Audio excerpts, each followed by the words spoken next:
Okay, so you're saying that God creates people, but he doesn't have any power over the creation process. What do you mean? No, he has what? He has power over the creation process, yes.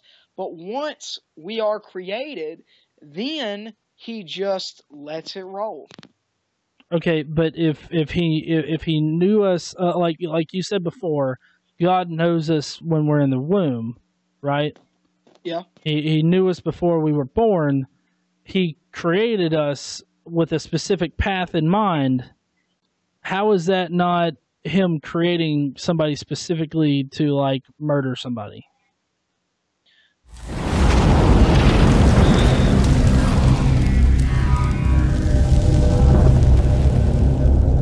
What is up, heathens? How is everybody doing today? I'm doing pretty good, and of course we've got more CamoChristian interview. Now, this interview is a little bit broken up.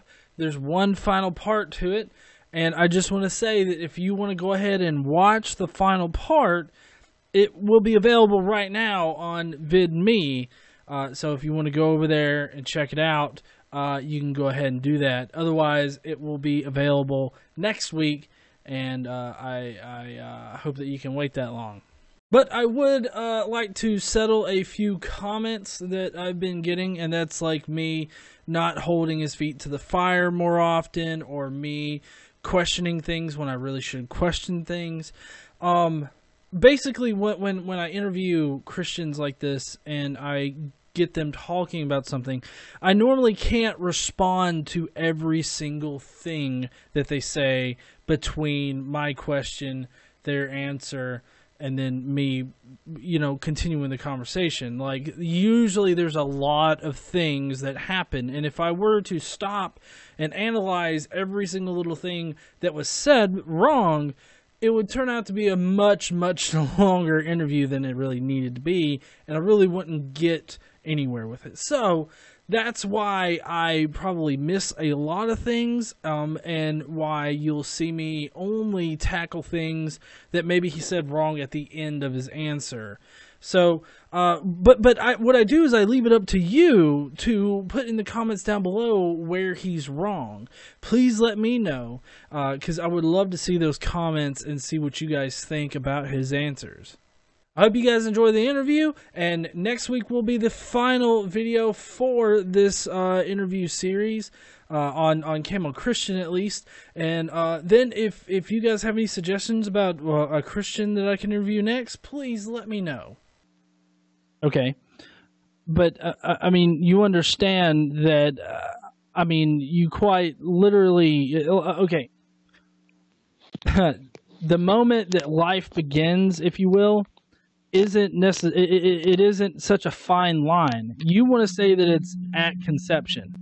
At conception is like technically like 3 weeks before you can even determine if you're pregnant or not, and even then it's just a cluster of cells.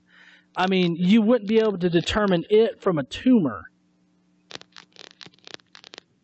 So and then it brings up the whole idea of, well, are viruses things? Should we not kill germs because they're living things? Well, they endanger you, and they're not human beings. Yeah, I mean... Well, neither is a fetus yet. Well, it has the potential. It has the potential to be a human, but up until a certain point, they're not a human. Now, I do agree that, once it hits that third or fourth month, or I guess it's more or less like 6 months or something like that, I think that, there should be a cutoff on elective abortions. But like the late term abortions that you're talking about, at least in your video, as far as, having the baby and shooting it in the face, I think that, or it's demonstrably true that late-term abortions are very, very slim, and most of the time the fetuses are either non-viable or they're already dead. Okay, but see, I'm not saying, that there are... Well, pretty much my arguments with that is that I don't think that you should be able to kill a human, and I see it as a human because, I mean, to me, it just is because God knew us before we were born. So that, I think maybe, and I could be wrong on this. I mean, there could be something in the Bible that says that this is wrong, but I think that we have souls at, like, when we are conceived, like the moment we are conceived. So I think you're killing a human. I don't understand, like, what a soul, like, consists of or would be. Pretty much just your otherworldly body, I guess. Well, I mean, would your soul be your personality and all that kind of stuff? I think it's like you, but it's a spiritual thing more than a physical thing. You know what I mean? Okay.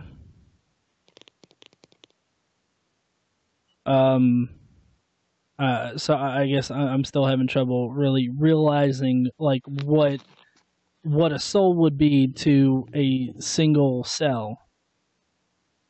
Like, as if a soul is part of your thinking and your thought process, and it's got your personality, then you don't have a soul until definitely way after you're born.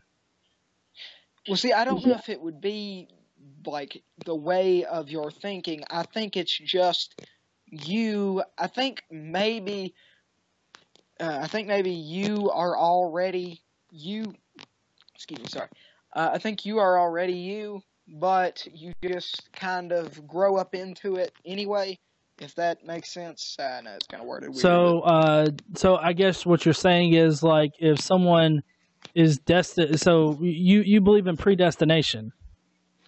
In a way, kind of. Okay, so where's free will in that? Because I'm assuming that you believe in free will, right? Yeah. Well, pretty much, I think that it's like I think God knows, like, what you're going to be, how you're going to be. And I think that sometimes, well, the thing is, one of my friends said this, and this was a really interesting theory. Now, like I said, I don't know if I believe this, but it's a really interesting theory. They said that there is, like, a vault of souls, and that they think that once you die, that if you mess something up, that you get a chance to go back and do it right. And I don't mean like reincarnate. Well, that is reincarnation. Yeah, I know. That's, yeah. So, yeah, but no, yeah, okay. That sounded pretty stupid. Never mind. Well, but I mean, using the whole predestination model, you're confirming that God specifically creates people to rape and molest little kids. No. I think that there is free will, and I think that he does know what people are going to do, but I think that, like, there's been cases in the Bible where, God has changed his mind, so I think that people can also have very different, like, maybe like here's one path, which is like most likely, but then depending on certain intervals, they could go this way or this way, and yeah. But God knows that path. God knows which path they're going to take. Yeah. Again, where's the free will? If God already knows which path they're going to take, it just doesn't seem like free will to me. It feels like like a fake free will. You might could say that it's a fake free will, because I mean, God does know, what way you're going to go. So, I mean, yeah. But so again, God would create people with the specific knowledge that they are going to rape and molest kids, and since there's no real free will, there's just this fake free will. I mean, you can't. That's got to be part of God's plan, right? Yeah, I think it is part of God's plan. I think that if you didn't have people who raped and murdered and all this, I don't think that you would be like, oh yeah, there's free will, because if God only created people that he knew were going to be absolutely perfect, but the only human who's ever been perfect is Jesus, but if he created people that were going to be perfect, then he wouldn't be creating people with free will, he'd be creating robots. Okay. So you would be. Let me ask you this: would you be okay if you look that you could look a rape victim in the face and be like, "Well, this is just how God wanted it"? I mean, I would feel very sorry for them. I'd try and comfort them, but I mean, and it's horrible, but it is free will, and I mean, yeah. But you said that it's not free will; it's a fake free will. Yeah, it's part of God's. Well, it's part of God's plan. Yeah, well, what I mean by fake free will, I don't guess it'd be so much of a fake free will as like I'm saying, there has to be these people, or else you would be like, well, there is no free will. Okay. So, say that again. So, if there's not... Okay, so, let's say that I have a menu, and I hand you the menu, and it has just pizza on it. You'd say, well, you didn't give me a choice. But if you have if you have a menu that says, well, it has pizza and dog, you have a choice. I mean, it might not be a good one, but you do have a choice. Okay. But God already knows, which one that you're going to pick. Yeah. God already knows that you're going to pick to molest the kid. Yeah, and like I'm saying, if you did not have the people that act like that, and it's horrible, I'm not saying that that's a good thing, but if you didn't have people that acted like that, then you would not have people thinking, you would not have people saying, yeah, that's free will. You wouldn't have people saying, yeah, you have a choice. You'd have people saying, well, no, we're all just robots. Well, what about the fact that there's a lot of psychological things that go into, reasons why people grow up to be pedophiles, or why people grow up to be damaged, depressed, and all this other stuff? I mean, there's a lot of environmental factors that go into it. So basically, God is sitting up there on his throne, and he's playing Sims, and he's knowingly putting pedophiles and murderers and everything out there just so that people can think that free will is a thing. Well, just so people can know that free will is a thing, yeah. No, it would be so that people are fooled into thinking that free will is a thing. That would be the main purpose of doing it. It's what you've described here, is God is fooling us into thinking there's free will by putting people on the earth that do these quote-unquote sinful things. Okay, well, if I watch a TV show, and I've already watched it, and I know what's going to happen in it, just because I know what happened in it doesn't mean that I had control over. And I mean, I'm not saying God doesn't have control over it. If he wanted to change it, I think he could. But just because I watched that TV show and I know exactly what's going to happen doesn't mean that I had an impact on it. Doesn't mean that it's my fault that the show had a good ending or a bad ending. Okay, so God doesn't create us. No, he does. But oh, sorry, hold on. Okay, you still there? Yeah. Sorry, I had a notification pop up. No, he does, but then it's here you go do your own thing. I hope you choose to follow me, but, if you don't. But he already knows if they're going to choose to follow him. Yeah. So, but I mean, he's already programmed them to not follow him. No. He's not programmed them. It's free will. He knows what they're going to do, but he lets it happen.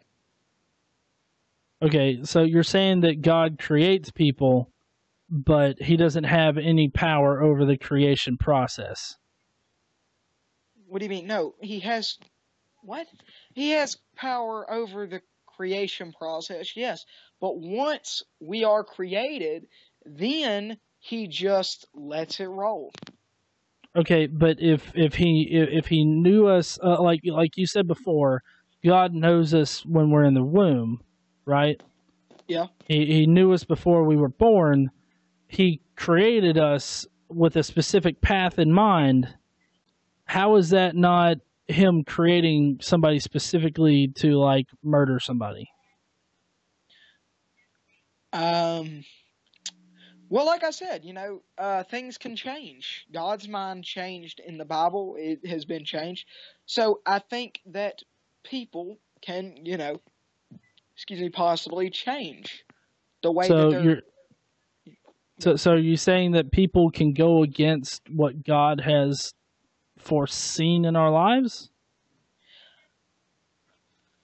Well, I'm thinking maybe it's not quite as simple as, like, I mean, I know I did say that God knows where we're going and what we're going to do, but I don't think it's quite as simple as, either I know that you're going to do this or I know that you're going to do that. I think it's like there are maybe a bunch of different end possibilities, and, like let's say that God wants to work on somebody who he is trying to change to Christianity, and or any religion if you believe in that. But just speaking from my point of view, if he asks somebody, and not, no, I don't mean like, hey, Johnny, go talk to this guy. I mean like he, speaks to them through like them feeling urged or led to do something, then I think if they don't do that, I think that might have a outcome, like a different outcome than if they do that. And that's, kind of why we need to follow what we feel led to do. And but still it comes back to the idea that at some point God doesn't know what we're going to do. I think he does and doesn't. It's like he does know. But is it Schrodinger's God? What? Oh no, like the Schrodinger cat. No. Well,